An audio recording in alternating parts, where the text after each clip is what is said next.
ایسے حالات میں ہم زندگی بسر کر رہے ہیں، اتنے چیلنجوں کا ہم سامنا کر رہے ہیں، اور آئے دن صبح و شام ارتداد کی فتنوں کے بارے میں ہم سن رہے ہیں کہ صبح وہ آدمی مرتد ہو گیا، کل وہ آدمی مرتد ہو گیا، ارے آج فلاں آدمی اچھا تھا نا وہ مرتد ہو گیا، اسلام سے پھر گیا۔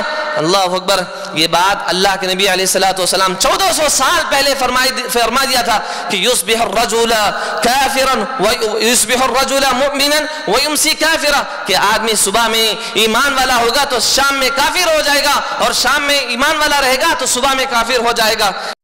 اعوذ باللہ من الشیطان الرجیم، بسم اللہ الرحمن الرحیم۔ ان الحمد للہ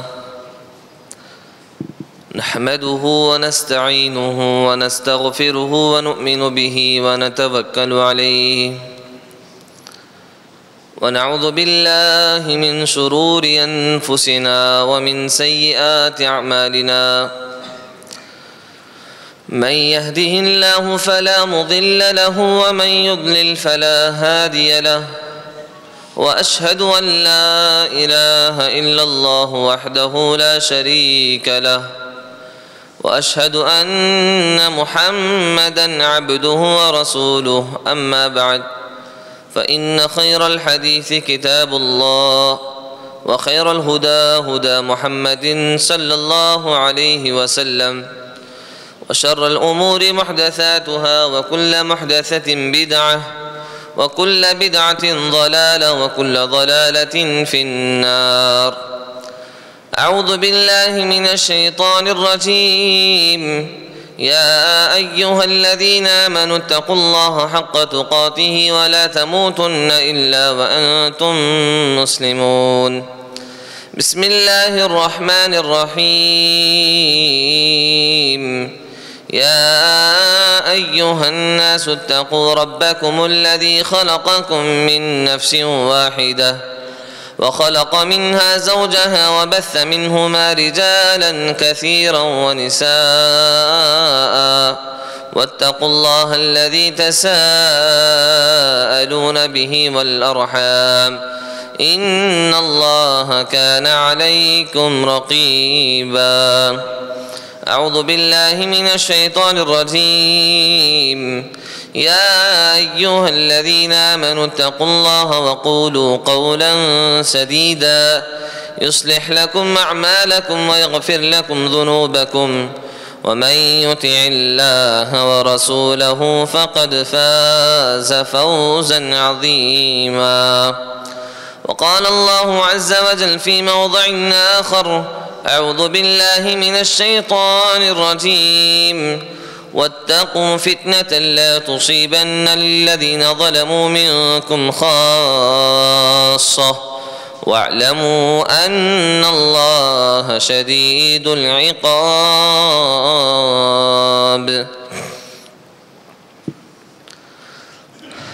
محترم و مکرم حاضرین جمعہ، دین کے بزرگوں، نوجوان ساتھیوں، پیارے عزیز بچوں اور پردہ نشین خواتین اسلام، ہر قسم کی تعریفات، تسبیحات، بڑائیاں، بزرگیاں اسی وحدہ لا شریک کے لیے لائق و زیبا ہے، جس نے مجھے اور آپ کو ایک مسلمان ہونے کی حیثیت سے اس دنیا میں پیدا فرمایا۔ اس کا بے انتہا شکر ہے اس بات پر، ہمیں تو وہ پیدا کیا لیکن پیدائش کے بعد یوں ہی بیکار نہیں چھوڑ دیا۔ جاؤ جو چاہے کرنا ہے کر لو، جو کھانا ہے کھا لو، ایسا بیکار نہیں چھوڑ دیا، بلکہ ہماری ہدایت کی خاطر، ہماری رہنمائی کرنے کے لیے، ہمیں اچھا اور سیدھا راستہ بتانے کے لیے اللہ تبارک و تعالیٰ نے انبیاء کا سلسلہ جاری رکھا۔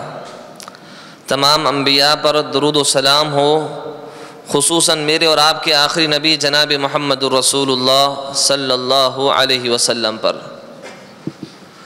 محترم سامعین اکرام، خطبہ مسنونہ کے بعد میں نے آپ کے سامنے سورۃ الانفال کی ایک آیت پڑھی ہے جس میں اللہ تبارک و تعالیٰ نے ارشاد فرمایا وَاتَّقُوا فِتْنَةً لَا تُصِيبَنَّ لِلَّذِينَ ظَلَمُوا مِنْكُمْ خَاصَّةً وَاعْلَمُوا أَنَّ اللَّهَ شَدِيدُ الْعِقَابِ۔ اے لوگوں، ڈرو ایسے فتنے سے، ایسے وبال سے جو خاص کے تم میں سے گنہگاروں اور ظالموں کو لاحق نہیں ہوگا، اور جان رکھو کہ اللہ تعالیٰ سخت سزا دینے والا ہے، سخت پکڑنے والا ہے۔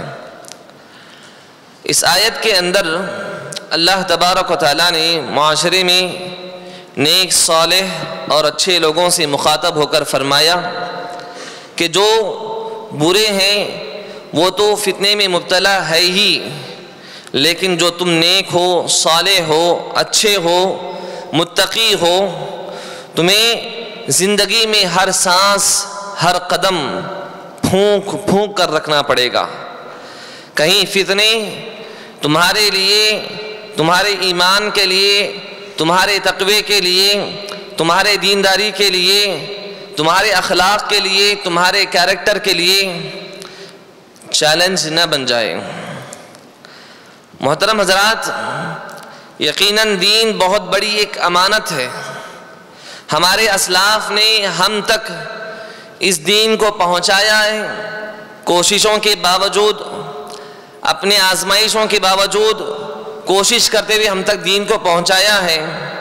اب ہماری ذمہ داری بنتی ہے کہ امانت دین آنے والی نسلوں تک ہم پہنچانے کی ضرور کوشش کریں، سستی و کاہلی کا کام نہ کریں۔ ذمہ داری بنتی ہے اور یہ بہت بڑی ذمہ داری ہے، اور یہ دین امانت ہے جس کی حفاظت ہماری ذمہ داری ہے۔ دین قیمتی متاع ہے جس کی حفاظت کا مقصد حیات بنانا ہم ہر مسلمان کے لیے، ہر مومن کے لیے ضروری ہو جاتا ہے۔ اور جب آپ دین کی حفاظت کو مقصد حیات بناتے ہیں تو اس راستے کا سب سے بڑا خطرہ وہ فتنے بن جاتے ہیں، وہ آزمائش بن جاتی ہیں، جو فتنے قدم قدم پر ہماری اور آپ کی دینداری کے لیے چیلنج بن کر کھڑے ہو جاتے ہیں، ہمارے سامنے آتے ہیں۔ لوگوں کا بڑا عجیب حال ہے، بڑا عجیب معاملہ ہے لوگوں کا کہ زندگی ایسے گزار رہے ہیں کہ انہیں جیسے مرنا ہی نہیں ہے، انہیں اللہ کے پاس حساب و کتاب دینا ہی نہیں ہے۔ حالانکہ نہ تو موت سے کوئی بچ سکتا ہے، نہ اللہ کے پاس حساب و کتاب سے کوئی بچ سکتا ہے۔ ہر کسی کو موت آنی ہے اور ہر کسی کو اللہ کے پاس اپنا حساب و کتاب دینا ہے۔ لیکن مغربی تہذیب نے، دنیا پرستی کو لوگوں نے ذہن و دماغ میں ایسا سوار کر دیا ہے کہ دینی علم اور آخرت کی فکر کے بارے میں رسوخ کے بغیر دنیا داری سے بچنا بڑا مشکل کام ہو گیا ہے، انتہائی مشکل ہو گیا ہے۔ اہل مغرب نے دنیاوی تعلیم میں لوگوں کو ایسا مشغول کر دیا ہے، ایسا مبتلا کر دیا ہے کہ لوگوں کو نہ دین سیکھنے کا وقت ہے اور نہ عمل کرنے کی فرصت ہے۔ کسی چیز میں لوگوں کو انٹرسٹ نہیں ہو رہا ہے۔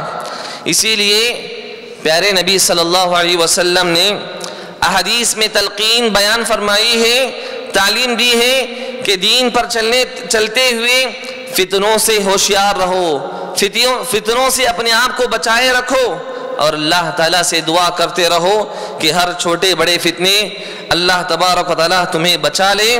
آپ صلی اللہ علیہ وسلم نے صحابہ کو ایک مرتبہ فرمایا تھا کہ تعوذ باللہ من الفتن ما ظہر منها وما بطن، کہ کہا تم اللہ کی پناہ چاہو ان باتوں پر جو ظاہری فتنے ہیں اور جو باطنی فتنے ہیں۔ اللہ کے نبی صلی اللہ علیہ وسلم کی اس بات کو سن کر سارے صحابہ ایک زبان ہو کر کہا، اے اللہ کے نبی علیہ الصلوۃ والسلام، نعوذ باللہ من الفتن ما ظہر منها وما بطن، کہ ہم سب کے سب پناہ میں آتے ہیں ان ظاہری فتنوں سے اور من باطنی فتنوں سے۔ محترم سامعین اکرام، آپ صلی اللہ علیہ وسلم نے صحابہ کرام کو فتنوں کی آمد سے قبل عمل کے جو بھی مواقع ہیں انہیں غنیمت جان کر عمل کرنے کی ترغیب دلائی ہے اور ابھارا ہے۔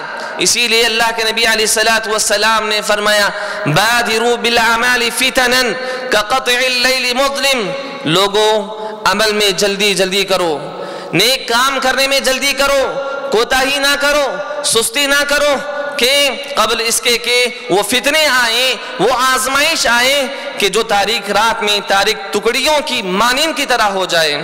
اور حضرات، فتنہ اتنا بڑا چیلنج ہے دینداروں کے لیے، شریعت پر عمل کرنے والوں کے لیے، کہ شریعت اسلامیہ کے اندر موت کی تمنا کرنا ناجائز ہے۔ ایک انسان، ایک مومن موت کی تمنا نہیں کر سکتا، اس کے لیے حرام ہے۔ اللہ کے نبی علیہ الصلوۃ والسلام نے فرمایا لا يتمين احدكم الموت لضر نزل به، تم میں سے کوئی شخص کسی مصیبت سے تنگ آ کر موت کی تمنا، موت کی آرزو ہرگز نہیں کر سکتا۔ یہ بندے مومن کے لیے حرام ہے کہ وہ مصیبت میں آ کر اپنے آپ کو موت کی آزمائش میں ڈال رہا ہے یا موت کی تمنا کر رہا ہے۔ پیارے نبی صلی اللہ علیہ وسلم، لیکن دین کے فتنے، میرے بھائیوں بات سمجھنے کی ہے، دین میں سے اگر کسی فتنے آنے کا اندیشہ ہو، دین میں ہم رہتے ہیں، زندگی بسر کر رہے ہیں، لیکن فتنے آنے کا اندیشہ ہو، ہمارے دین لٹ جانے کا اندیشہ ہو، دینداروں میں کوئی خطرہ آنے کا اندیشہ ہو، تو دین و ایمان کے خطرات سے بچانے کے لیے شریعت ہمیں موت کی تمنا اور موت کی آرزو کی اجازت دیتی ہے۔ سبحان اللہ، کتنی بڑی بات ہے جے فتنوں سے اپنے آپ کو بچانے کے لیے ایک بندہ مومن جو اس سے پہلے شریعت میں موت کو حرام قرار دیا، تمنا نہیں کر سکتے، آرزو نہیں کر سکتے، فتنوں کے ڈر سے، فتنوں کے خدشے سے ایک بندہ مومن موت کی تمنا کر سکتا ہے۔ اللہ کے نبی علیہ الصلوۃ والسلام یہ دعا کرتے تھے وَإِذَا أَرَدْتَ بِعِبَادِكَ فِتْنَةً فَتَوَفَّنِي إِلَيْكَ غَيْرَ مَفْتُونٍ، اے اللہ تو اپنے بندوں کو کسی فتنے میں مبتلا کرنا چاہے، اللہ تو ان فتنوں کو آنے سے پہلے تو مجھے دنیا سے اٹھا لے۔ سبحان اللہ، اللہ تو اگر کسی بندوں کو فتنے میں مبتلا کرنا چاہے تو وہ فتنے آنے سے پہلے مجھے موت دے دے۔ تو پتہ چلا کہ دینداروں کے لیے اتنا بڑا چیلنج ہے کہ حفاظت دین، حفاظت ایمان، حفاظت عقیدہ، حفاظت توحید، حفاظت اخلاق، حفاظت کیریکٹر کرنا ہو، اگر ان میں خطرات آتے ہوئے محسوس کر رہا ہے بندے مومن، تو موت کی تمنا کرنا بھی اس کے لیے جائز بن جاتی ہے، آرزو وہ کر سکتا ہے۔ حضرات، جس دور میں ہم زندگی بسر کر رہے ہیں، یقین مانیے گا یہ دور فتن ہے، فتنوں کا دور ہے، پر فتن ماحول ہے، پر فتن ہمارے حالات ہیں، ہم فتنوں میں جی رہے ہیں، فتنوں میں زندگی بسر کر رہے ہیں، ہمارے آگے فتنے ہیں، ہمارے پیچھے فتنے ہیں، ہمارے دائیں فتنے، ہمارے بائیں فتنے، جہاں دیکھو فتنے ہی فتنے نظر آ رہے ہیں۔ پتہ نہیں کس کا متاع ایمان کب لٹ سکتا ہے، کس کا ایمان کب ختم ہو جاتا ہے۔ اے راہی منزل، رستے میں چھن جائے نہ تیرا زاد سفر، اے راہی منزل، رستے میں چھن جائے نہ تیرا زاد سفر، صیاد ہزاروں گھات میں ہیں جو دام بچھائے بیٹھے ہیں۔ اندھیروں میں چراغ جلانا میرے بھائیوں آسان ہوتا ہے، لیکن آندھیوں میں چراغ جلانا ایک کمال کی بات ہوتی ہے، ہر کسی کی بس کی بات نہیں ہوتی۔ اندھیروں میں کوئی بھی چراغ جلا لیتا ہے، لیکن آندھیوں میں چراغ جلانا یہ کمال کی بات ہوتی ہے۔ اس دور میں دینداروں کے آگے بالکل آندھیوں میں چراغ جلائے رکھنے کے چیلنج ہم سب کو کرنا پڑ رہا ہے۔ کیوں؟ اس لیے اتنے فتنے آ رہے ہیں، اتنے فتنے آ رہے ہیں۔ پیارے نبی صلی اللہ علیہ وسلم اپنی زندگی میں جو پیشن گوئیاں فرمائی تھی، کہا تھا کہ آگے چل کر ایسا ہونے والا ہے، ویسا ہونے والا ہے۔ ہم اپنے تھوڑے دن پہلے، کچھ سال پہلے اپنے اساتذہ سے، محدثین اپنی کتابوں کے اندر جو لکھی ہوئی باتیں تھی، محدثین اپنی کتابوں میں نوٹ کی ہوئی باتیں کی، یہ پیشن گوئی والی باتیں ہیں کہ آگے چل کر ایسا آئے گا، زمانہ ایسا آنے والا ہے۔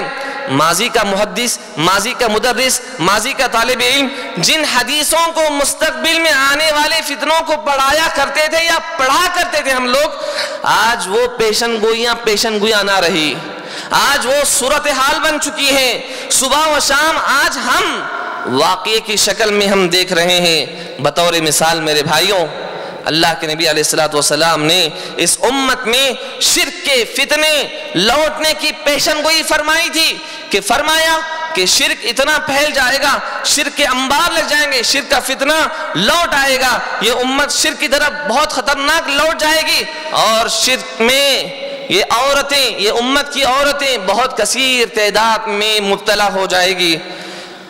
اور تو اور اللہ کے نبی صلی اللہ علیہ وسلم نے اس بات کی پیشن گوئی فرمائی کہ عرب جیسے جسے اللہ کے نبی صلی اللہ علیہ وسلم نے شرک سے پاک کر دیا تھا، تو یہ جزیرہ عرب بھی شرک میں مبتلا ہو جائے گا۔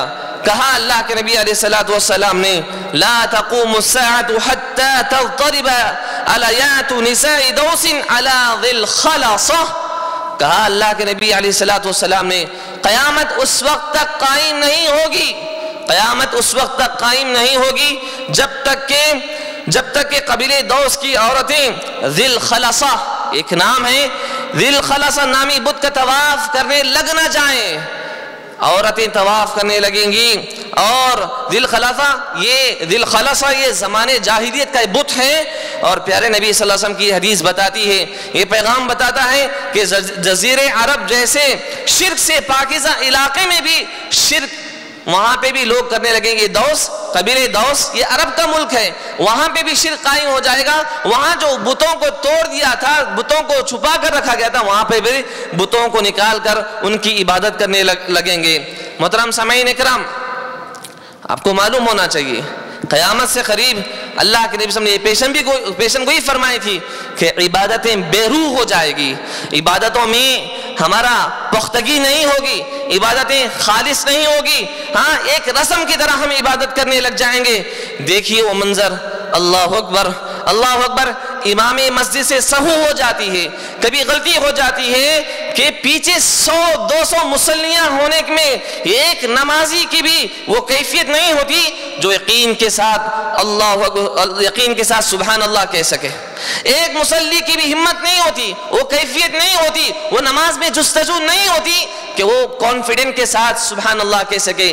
اپنے نماز پڑھ رہے ہیں، ہم نماز ادا کر رہے ہیں، لیکن ہمارے خیالات کہیں اور ہیں، ہمارے کچھ وساوس کچھ اور ہیں، ہمارا دماغ کہیں اور ہیں۔ اللہ کے نبی علیہ السلام نے فرمایا اول شیء ترفع من هذه الامه الخشوع حتى لا ترى فيها خاشعا۔ کہا اللہ کے نبی علیہ السلام نے اس امت کی سب سے پہلی چیز جو اٹھا لی جائے گی وہ عبادتوں اور نمازوں میں خضوع ہوگا۔ کہنے کو تو مسجد بھری ہوئی ہے، لوگ مسجد میں بڑی تعداد میں آئیں گے، کثیر تعداد میں آئیں گے، لیکن مسجد تو بھری ہے، اس میں ایک نمازی ایسا نہیں ہوگا، ایک نماز پڑھنے والا ایسا نہیں ہوگا جس کی نماز میں خشوع و خضوع کی روح پائی جاتی ہو۔ عبادتوں کے اندر جو پاور ہوتا ہے، جو پہلے ہوا کرتا تھا، وہ پاور ختم ہو جائے گا۔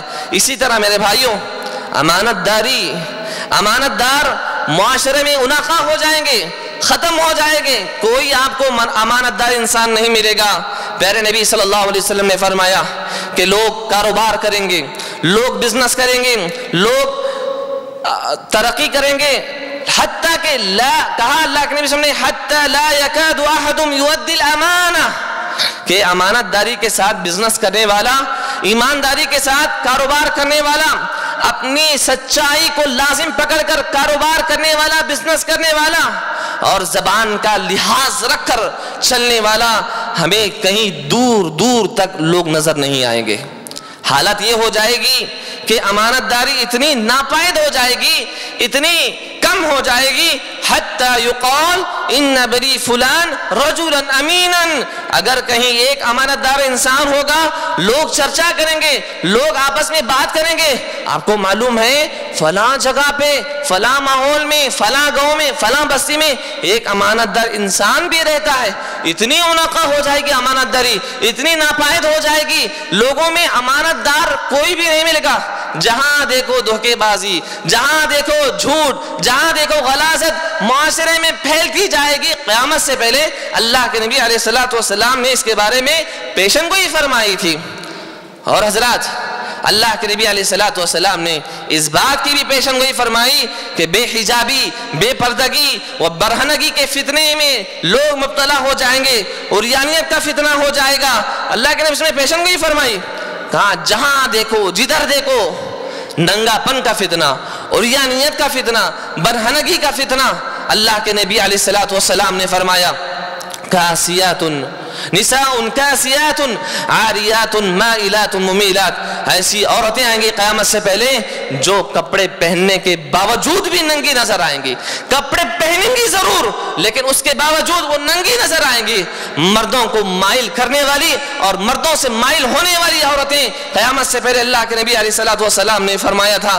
میرے بھائیوں، آپ صلی اللہ علیہ وسلم نے یہ کہا نساء کاسیات کا فتنہ دیکھیے ہم لوگ، اسکرٹ پہن کر چلنے والی عورتیں، غیر ساتر لباس پہن کر چلنے والی عورتیں، بغیر حجاب کے ساتھ چلنے والی عورتیں، جہاں جہاں دیکھو ہم کو نظر آ رہا ہے، گلی گلی کا منظر دکھ رہا ہے، سڑک سڑک کا منظر لگ رہا ہے۔ اللہ رحم فرمائیں۔ حضرات، اللہ کے نبی صلی اللہ علیہ وسلم نے اس بات کی بھی پیشن گوئی فرمائی کہ بے حیائی عام ہو جائے گی، زنا کا کلچر عام ہو جائے گا، چلتی سڑکوں پر زنا ہوگا، چلتی سڑکوں پر زنا ہوگا۔ اور معلوم ہے اس دور کا سب سے بہتر آدمی کون ہوگا؟ جو راستے میں زنا کرنے والے ہوں گے، ان دو جوڑوں سے کہے گا آدمی بھائی ذرا سائیڈ میں چلے جاؤ، بازو جا کر زنا کر لو۔ اس دور کا سب سے بہتر آدمی وہ ہوگا جو کہے گا کہ چلو جاؤ ذرا راستے کے بازو میں جا کر زنا کر لو۔ اور میرے بھائیوں، یہ ہم منظر دیکھ نہیں رہے، اللہ رحم فرمائے، ایسے حالات میں ہم زندگی بسر کر رہے ہیں، اتنے چیلنجوں کا ہم سامنا کر رہے ہیں، اور آئے دن صبح و شام ارتداد کی فتنوں کے بارے میں ہم سن رہے ہیں کہ صبح وہ آدمی مرتد ہو گیا، کل وہ آدمی مرتد ہو گیا، ارے آج فلاں آدمی اچھا تھا نا وہ مرتد ہو گیا، اسلام سے پھر گیا۔ اللہ اکبر، یہ بات اللہ کے نبی علیہ الصلوۃ والسلام 1400 سال پہلے فرما دیا تھا کہ یصبح الرجل کافرا ویصبح الرجل مؤمنا ویمسی کافرا، کہ آدمی صبح میں ایمان والا ہوگا تو شام میں کافر ہو جائے گا، اور شام میں ایمان والا رہے گا تو صبح میں کافر ہو جائے گا۔ اسی طرح میرے بھائیوں، لوگ جھوٹوں کو سچا سمجھنے لگیں گے اور سچوں کو جھوٹا سمجھنے لگیں گے، اور امانت دار کو خیانت دار سمجھیں گے، اور خیانت کرنے والے کو امانت دار سمجھیں گے، اور علماء کو لوگ چھوڑ کر جاہلوں کو فتویٰ پوچھیں گے، اور خطبہ کم ہو جائیں گے، خطبہ زیادہ ہو جائیں گے، علماء کی کمی واقع ہو جائے گی۔ اللہ کے نبی علیہ الصلوۃ والسلام نے اپنے زمانے میں سب باتیں بیان فرمائی تھی۔ ہم ایسے حالات میں جی رہے ہیں جن احادیث کو ہم ماضی میں طالب علم کے ہونے کی حیثیت سے معلم اپنے تعلیم حاصل کرانے کے دوران میں پیشن گوئی کہہ کر پڑھایا کرتے تھے، آج وہ حدیثیں واقعہ بن چکی ہیں، آج وہ حدیثیں واقعہ بن چکی ہیں۔ اور میرے بھائیوں، اس فتنہ کے ماحول میں ایک مومن بالکل اجنبی ہوتا ہے، لوگوں کے درمیان اجنبی ہوتا ہے۔ بسا اوقات دینداری پر چلنے کی وجہ سے مومن اتنا اجنبی ہوتا ہے کہ جیسے اجنبیت مکے کے دور میں صحابہ کی اجنبیت تھی، سبحان اللہ۔ اللہ کے نبی علیہ الصلوۃ والسلام نے فرمایا بدأ الاسلام غریبا وسيعود كما بدأ، کہ اسلام کا آغاز اجنبیت کے عالم میں ہوا، پھر اسلام اجنبیت کے دور میں واپس لوٹ جائے گا۔ اس کی حالت، ایسی حالت میں اللہ کے نبی صلی اللہ علیہ وسلم نے فرمایا فطوبى للغرباء، غرباء کے لیے خوشخبری ہے۔ اب کون ہے یہ غرباء؟ یہ کون ہے اجنبی لوگ؟ میرے بھائیوں، شرک زدہ ماحول میں رہ کر توحید پہ قائم رہنے والے لوگ ہیں، بے دینی کے ماحول میں رہ کر دینداری کو اپنا کر زندگی بسر کرنے والے لوگ ہیں، بدعت کے ماحول میں رہ کر سنت کو لازم پکڑنے والے لوگ ہیں، جھوٹوں کے ماحول میں رہ کر سچائی کے دامن کو مضبوطی سے پکڑنے والے لوگ ہیں، عدل و ظلم کے ماحول میں رہ کر انصاف کے ساتھ کام کرنے والے لوگ ہیں۔ یہ وہ غرباء ہیں، یہ وہ اجنبی ہیں جنہیں پیارے نبی صلی اللہ علیہ وسلم نے خوشخبری سنائی ہی۔ حضرات، آج ماحول میں دین پہ چلنے کی مثال اس ملاح کی سی ہے، اس ناخدا کی سی ہے جس کا سفینہ ایسے سمندر سے گزر رہی ہو جہاں قدم قدم پر ایسی موجیں ہو کہ ایک ایک موج سفینے کو الٹ دینے کے مانند ہو۔ ایک ایک سفینہ ایسا ہے کہ سفینے کو الٹ سکتا ہے، ایسے ماحول میں اس ناخدا کے سامنے ایک مرحلہ بھی امن کے ساتھ طے کرنے کا ہمارے لیے چیلنج بنتا ہوا ہے۔ اور اللہ کا شکر ہے میرے بھائیوں، اس ماحول میں بھی ایسے لوگ پائے جاتے ہیں کہ اللہ کے بندے ہیں، توحید پر قائم ہیں، اپنے اخلاق کو بچا کر چلتے ہیں، اپنے کیریکٹر کی حفاظت کرتے ہیں، امانت داری کے ساتھ زندگی بسر کرتے ہیں، حالات کا وہ مقابلہ کر رہے ہیں، طوفانوں کا وہ مقابلہ کر رہے ہیں۔ شاعر کہتا ہے طوفان کر رہا تھا میرے عزم کا طواف، طوفان کر رہا تھا میرے عزم کا طواف، دنیا سمجھ رہی تھی کہ کشتی بھنور میں ہے، ہوا ہے گو تند و تیز لیکن چراغ اپنا جلا رہا ہے، ہوا گو تند و تیز ہے لیکن چراغ اپنا جلا رہا ہے، وہ مرد درویش جس کو حق نہ دیے ہے انداز خسروانہ۔ حضرات، وہ دین پسند حضرات، وہ دین پسند لوگ، وہ دین پسند گھرانے، وہ دین پسند خاندان اس دور فتن میں دین کی حفاظت لیے چلتے ہیں اور اپنی بھی حفاظت کر رہے ہیں اور اپنے بچوں کی بھی حفاظت کر رہے ہیں۔ اللہ کے نبی علیہ الصلوۃ والسلام نے ایسے لوگوں کے بارے میں فرمایا خوشخبری دیتے ہوئے کہ ایسے لوگ میری طرف ہجرت کرنے کے مانند ہے۔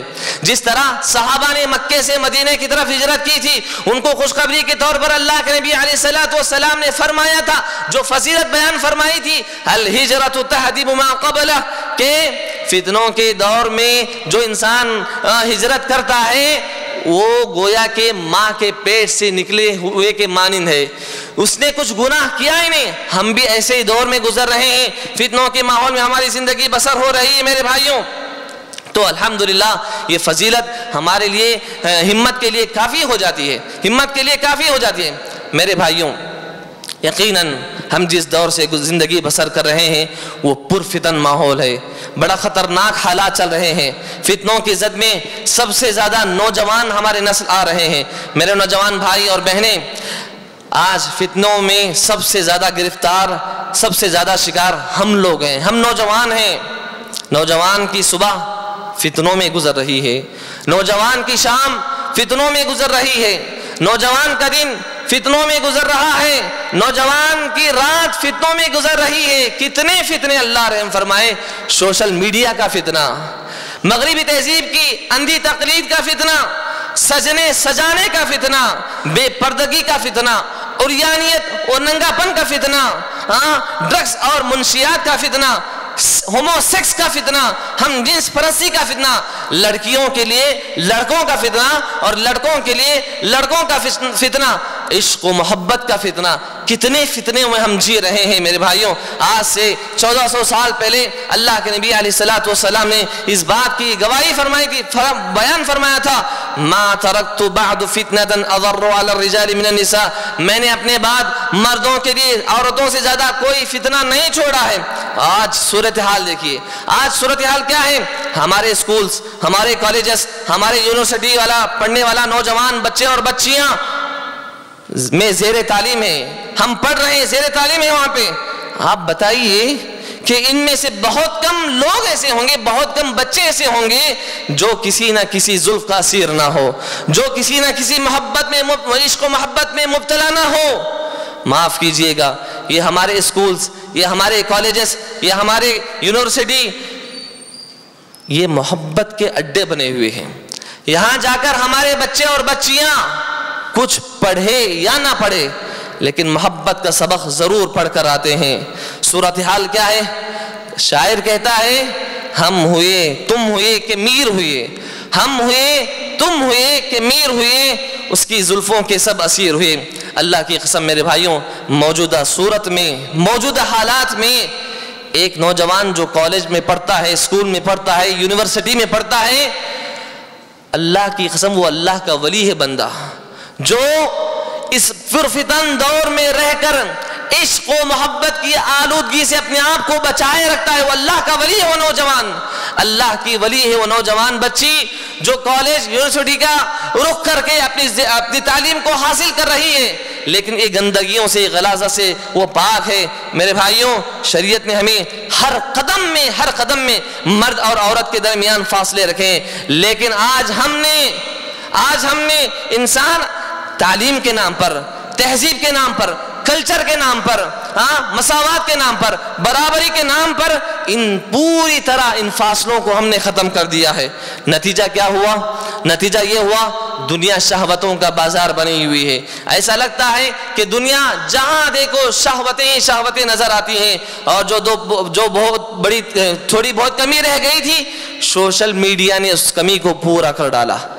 اتنا ہنگامہ مچایا ہوا ہے سوشل میڈیا، برائی کے انبار لگا دیے ہیں، برائی کو آسان کر دیا ہے، اور ماں باپ کو فکر ہے اپنے بچوں کی، لیکن ان کی بس کی بات نہیں ہے اپنی بچوں کی پوری طرح نگرانی کر سکے کہ میرا بچہ کہاں جا رہا ہے، میری بچی کہاں جا رہی ہے، میرا بچہ کس سے بات کر رہا ہے، کہاں جا رہا ہے، کس سے مل رہا ہے۔ یہ بس کی بات نہیں ہوئی ہے۔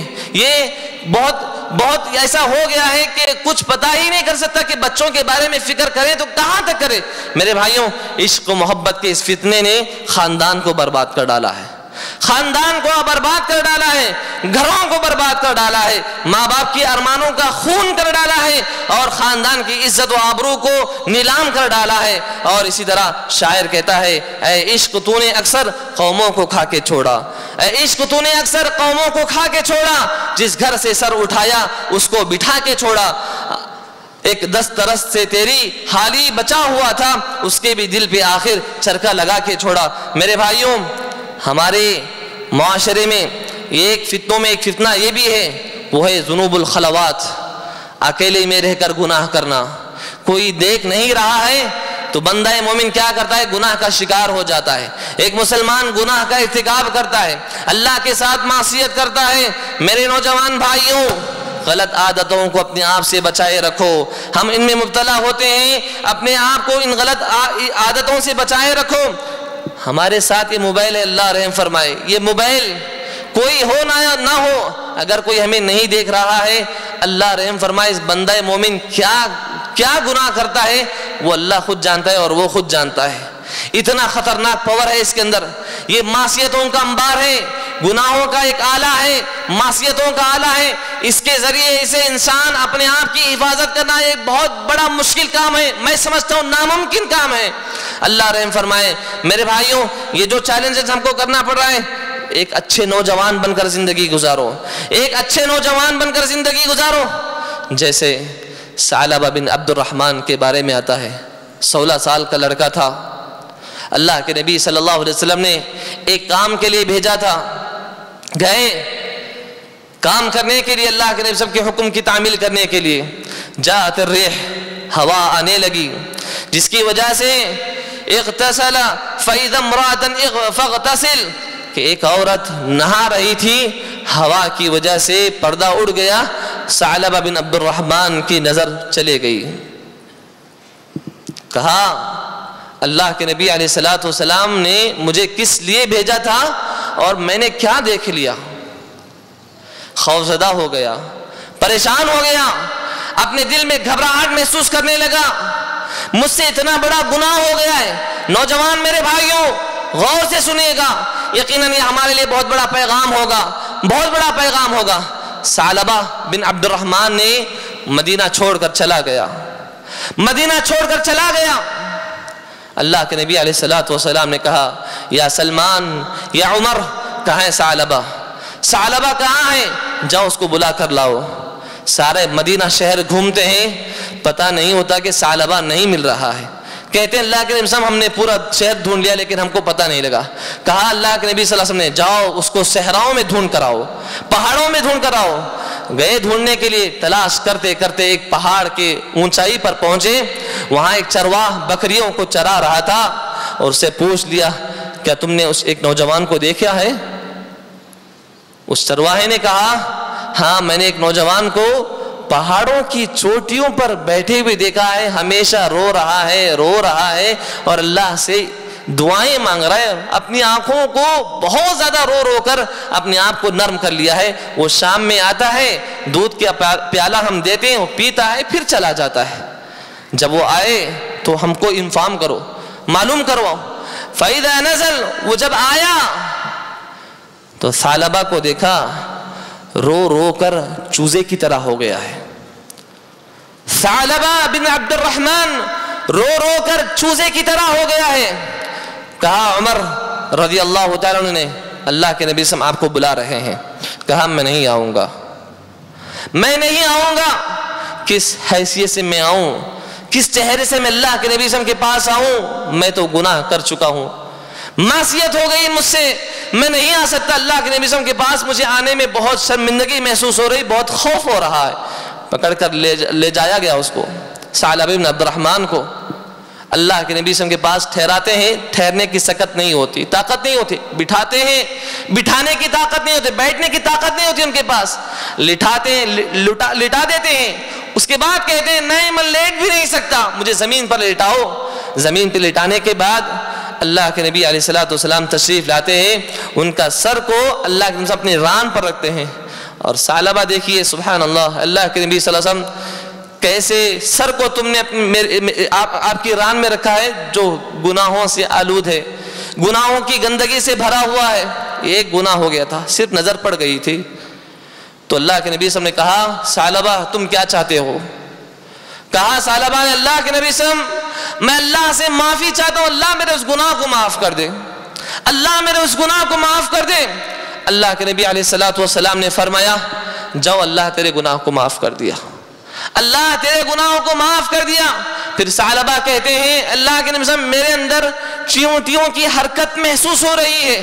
تو اللہ کے نبی صلی اللہ علیہ وسلم نے کہا ثعلبہ مجھے ایسا لگ رہا ہے اللہ کے پاس, اللہ تجھ کو اللہ اپنے پاس بلا لینے والا ہے, یعنی تیری موت واقع ہونے والی ہے. تو آخرکار کلمہ پڑھ لیا اور اللہ کے پاس چلا گیا. سبحان اللہ. اس کے بعد اللہ کے نبی علیہ السلام اس کے جنازے کے پیچھے پیچھے چلتے ہیں اور اللہ کے نبی صلی اللہ علیہ وسلم اپنے آگے کے پیروں سے چلتے ہیں. عمر کہتے ہیں رضی اللہ عنہ اللہ کے نبی صلی اللہ علیہ وسلم کیوں آپ ایسے چل رہے ہیں؟ لوگوں کی تعداد اتنی زیادہ تو نہیں ہے, آپ کیوں اپنے پیروں کے آگے کے حصے کو اٹھا کر چل رہے ہیں؟ اللہ کے نبی علیہ السلام کہتے ہیں اے عمر تجھ کو معلوم نہیں ہے ثعلبہ کی جنازے میں اتنے فرشتے آئے ہیں کہ پاؤں رکھنے کے لیے جگہ نہیں ہے. سبحان اللہ. میرے نوجوان بھائیوں, یقیناً ایک 16 سال کا لڑکا نوجوان کے بارے میں قصہ میں نے سنایا ہے, اور یقیناً اس قصے سے ایک گناہ اس سے ہو گیا تھا, نظر پڑ گئی تھی ایک بار یا دو بار. ہم کتنے گناہ کا ارتکاب کر رہے ہیں, مرتکب بن رہے ہیں. ہم کتنے گناہ اپنی آنکھوں سے کر رہے ہیں. ہمارے پاس فون ہے, ہمارے پاس فیس بک, واٹس ایپ, یوٹیوب, پتہ نہیں کون انسان کس سائٹ پہ جا کر اپنے گناہ کا مرتکب ہو رہا ہے, اپنے گناہوں کا ارتکاب کر رہا ہے. وہ اللہ جانتا ہے. میرے بھائیوں, نوجوانی کی حفاظت کرو. اللہ نے تمہیں جوانی دی ہے, جوانی کی حفاظت کرو. اللہ کی قسم تم نے جوانی کی حفاظت نہیں کرو گے, اللہ تمہاری جوانی کے بارے میں ضرور سوال کرنے والا ہے. سچے دل سے توبہ مانگو. اگر گناہ ہو گئے ہو اللہ سے سچے دل سے وضو کرنے کے ساتھ نماز 2 رکعت پڑھ لو, اور اس کے بعد ہاتھ اٹھا کر دعا مانگو. اللہ بڑا مہربان ہے. اللہ سے اگر سچی توبہ کر لو گے اور ارادہ کر لو گے اللہ آج کے بعد کوئی بھی گناہ نہیں کروں گا, اللہ مجھ سے گناہ ہو گئے ہیں, اللہ تو معاف کرنے والا ہے. معلوم ہے آپ کو فَأُولَئِكَ يُبَدِّلُ اللَّهُ سَيِّئَاتِهِمْ حَسَنَاتٍ. سچی توبہ سے, بندے کی خالص توبہ سے اللہ تبارک و تعالی سارے گناہوں کو نیکیوں میں بدل دیتا ہے, سارے گناہ کو نیکیوں میں بدل دیتا ہے. میرے بھائیوں, ضرورت اس بات کی ہے آج کے اس پرفتن دور میں, پرفتن ماحول میں ہمارے گھروں میں درس و تدریس کا کام ہونا چاہیے. ایک حدیث, کم سے کم ایک حدیث ہمارے گھروں میں کوئی نہ کوئی پڑھ کر سنانا چاہیے اور سننا چاہیے, تاکہ ہمارے گھر بدلے, ہمارے گھر محفوظ رہے. فتنوں سے ہمارے گھر محفوظ رہے. اگر ہم نے فتنوں سے اپنے آپ کو بچانے کی کوشش نہیں کی, اللہ کی قسم ہمارا حال برا ہونے والا ہے, ہمارا حشر برا ہونے والا ہے. بس یہی چند باتوں پر اپنی بات کو میں ختم کرتے ہوئے اللہ تعالیٰ سے میں دعا کرتا ہوں اللہ تعالیٰ ہم سب کو دین پر ثابت قدم رہنے کی توفیق نصیب فرما. اللہ ہمارے ایمان کی حفاظت عطا فرما. اللہ ہم سے گناہ جو بھی ہو چکے ہیں اللہ ہمارے سارے گناہوں کو تو معاف فرما. اللہ جو معاشرے میں پریشان ہے اللہ اس کی پریشانی کو دور عطا فرما. اللہ جو قرض میں ملوث ہے اللہ اس کی قرض کی ادائیگی میں اللہ تو مدد شامل عطا فرما. اللہ ہمارے ایمان میں مضبوطی عطا فرما اللہ، ہمارے ایمان میں قوت عطا فرما اللہ، ہم سب کو فتنوں سے محفوظ رکھ اللہ، فتنوں سے اللہ تو ہمیں بچا لے، آمین تقبل یا رب العالمین۔ بارک اللہ لنا ولکم فی القرآن المجید ونفعنا وإياكم والذکر الحکیم، انہ تعالی جواب کریم ملک بر رؤوف رحیم رب حلیم۔